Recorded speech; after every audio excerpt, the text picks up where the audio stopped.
বাংলাদেশের ইসলামপন্থীরা কি টোকাই? সবাই বাংলাদেশের ইসলামপন্থীদের ক্ষমতায় আসার জন্য বাংলাদেশে ইসলামপন্থীদেরকে ব্যবহার করা হচ্ছে।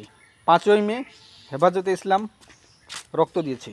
24-এর গণ অভ্যুত্থানে ইসলামপন্থীরা রক্ত দিয়েছে, কিন্তু ক্ষমতায় গেছে কাদের কাছে?